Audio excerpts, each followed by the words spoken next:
of this task force. Madam Speaker. Okay, thank you very much, Sibonelo.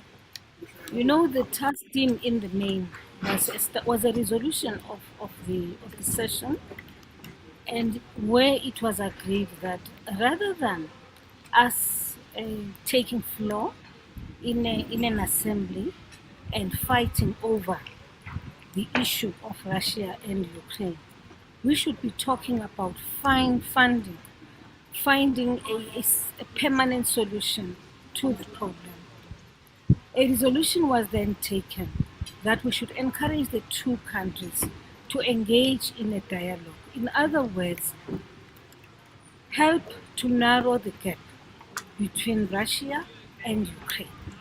Use them as parliaments to ensure that they influence their governments positively by encouraging them to engage in a dialogue, by encouraging them to engage in negotiations in order to find a sustainable solution to the problem. Now, that resolution was highly welcomed by the entire Assembly. And since then, the team that has been assembled by the IPU has been hard at work trying to ensure that the two countries are brought together. We know that this is not a new problem.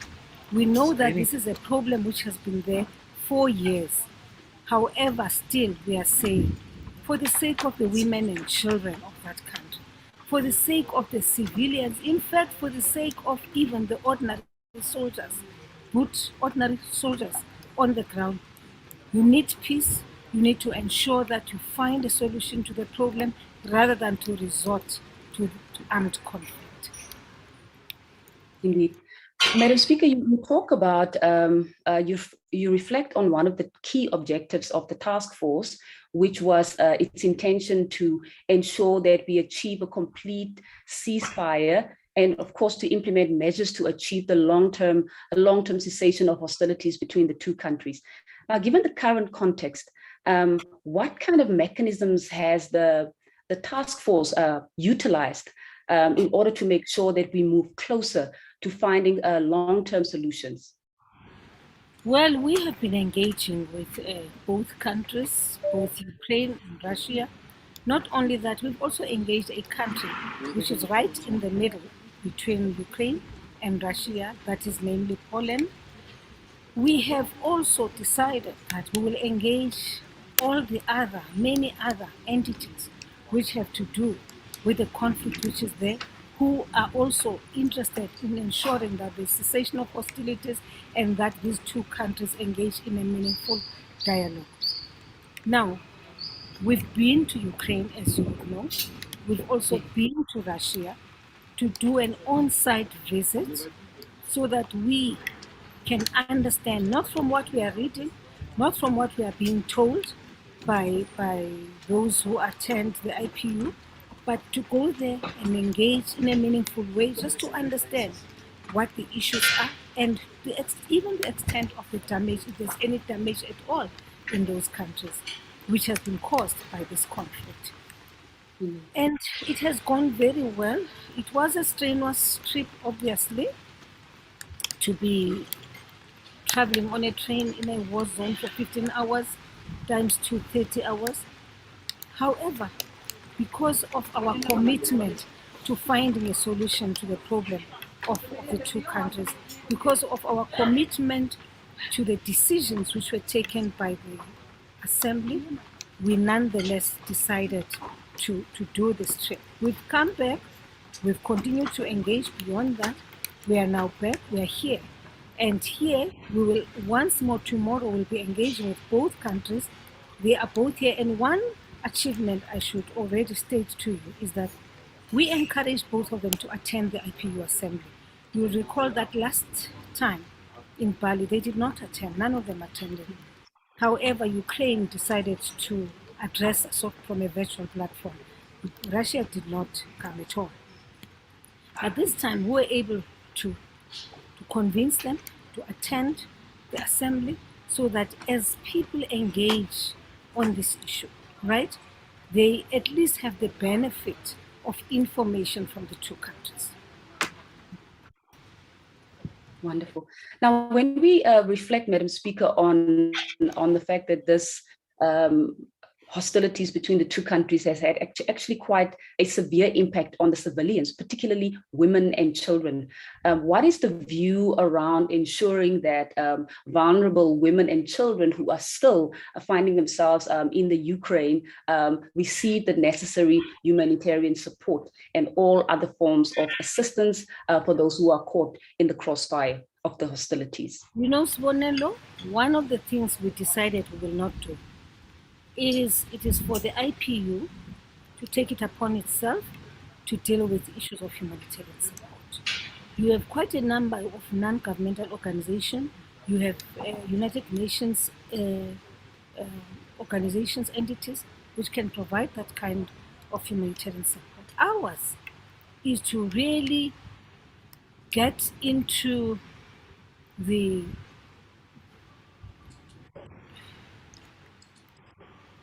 ours is to ensure that there's calm, there is a willingness, there is political will and political commitment to engage in a dialogue, if only to save the civilians in that country. Sometimes it is easy for us as politicians, as leaders, to take decisions, but the kind of decisions that we take tend to be the decisions which impact negatively on ordinary civilians. And I think, in my view, one of the things which I believe we should do as a task force is even to engage the women of those countries. So you engage parliament, but you also engage the women within those parliaments so that they in turn can go out and engage with women's organizations who can then call on the two governments to cease hostilities. And I think that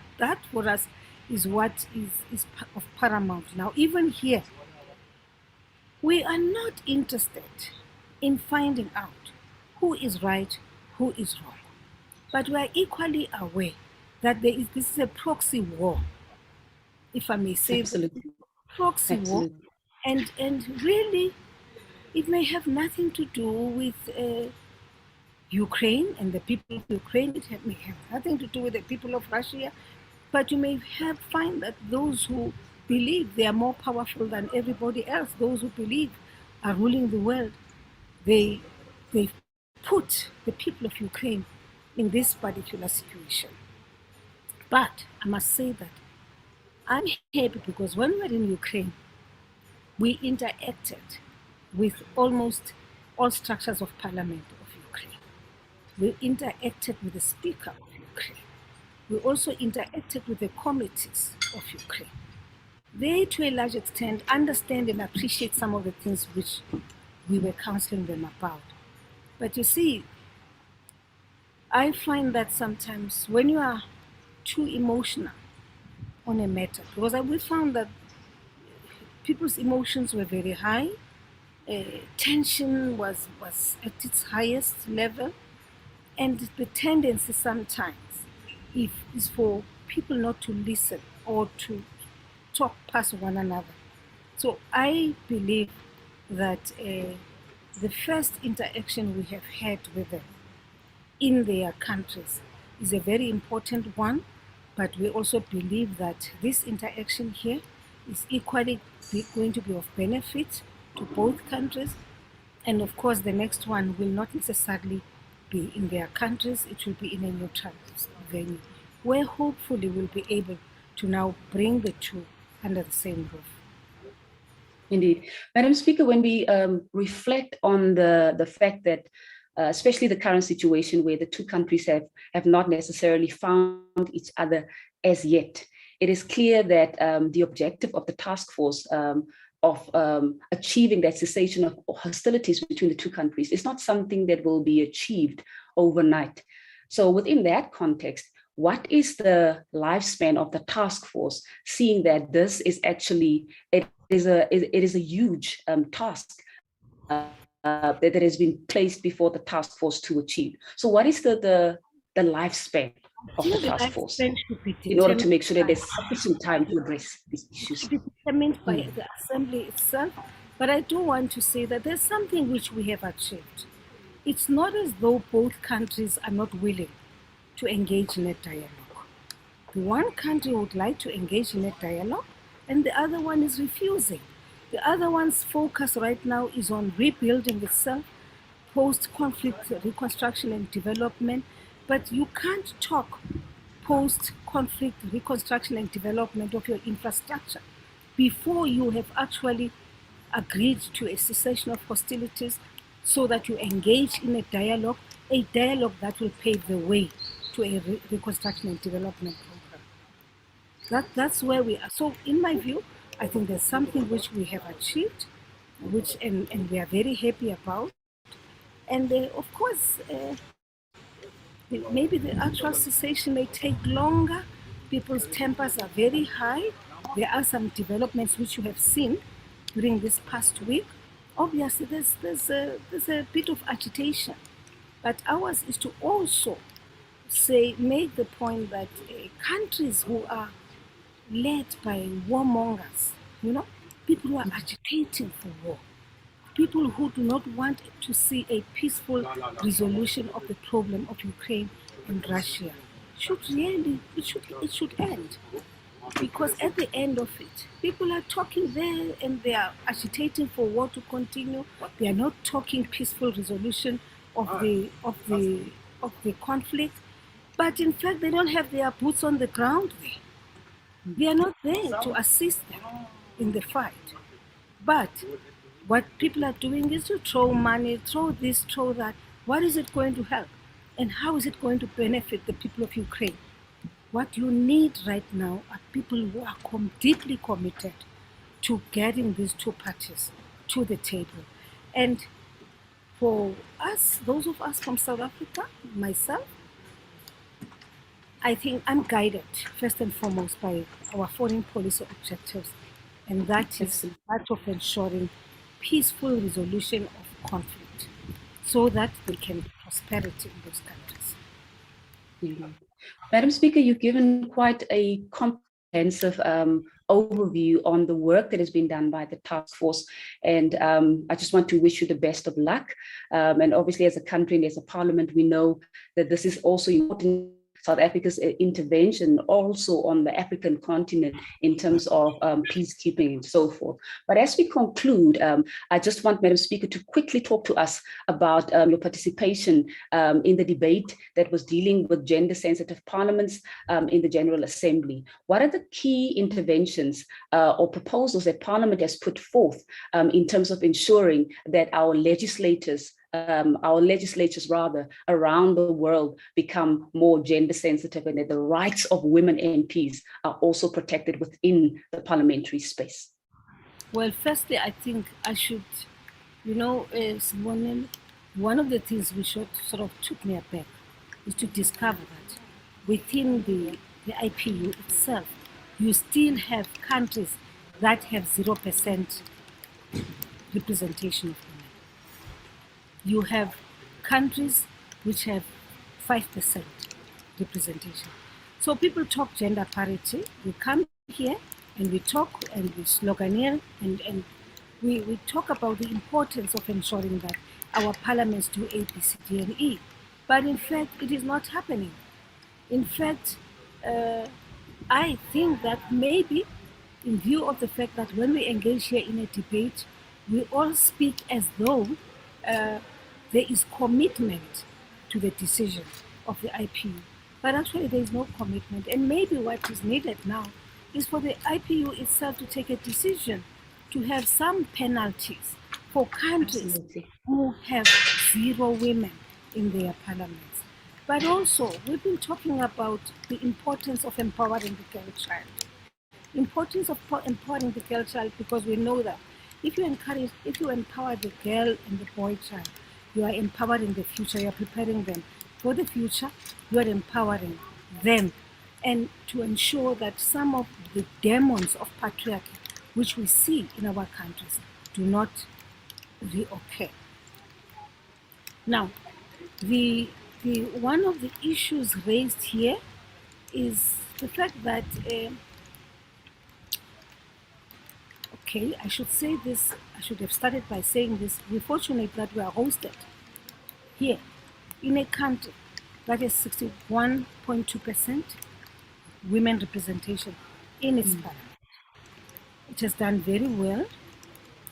What is needed now from amongst ourselves is to, even those of us who have women in parliament, who have a good representation of women in parliament, is to ensure that we walk the talk by ensuring that pieces of legislation that we pass, our oversight work, which we do on a daily basis, ensures that we check out, we make sure that some of the things which we have seen happening to women in the past are legislated against. And number two, that we even assist and empower women's groups who work with closely, who are in the NGO entities, who are working closely with women parliamentarians, to have a close working relationship so that we receive regular feedback. But also for us members of parliament to be the ones as well, also all of us, not just women, all parliamentarians, to go out and monitor, do our oversight work to ensure that the things which we hear and read about every day related to women at least are done away with, and we turn around the situation and empower our women of the country. Wonderful. Madam Speaker, we will pause there for now. We know that you've got a lot of important meetings coming up, but I'd like to just take this opportunity to thank you sincerely for this tremendous opportunity to engage in conversation about the work of the task force and the work of the Parliament of the Republic of South Africa, representing the country, of course, at the 145th IPU Assembly. That is where we'll have to leave it for now, viewers at home. That was the Speaker of the National Assembly, Nosiviwe Mapisa Nqakula, talking to us about the work that she has been undertaking as a member of the task force of the IPU that has been put in place to ensure that the situation in Ukraine and Russia is addressed, as well as her personal participation in all of the work of the Assembly. With that said, we'll pause there for now. We will be back again a little bit later to give you more updates. Do stay tuned. Thank you. Recording stopped.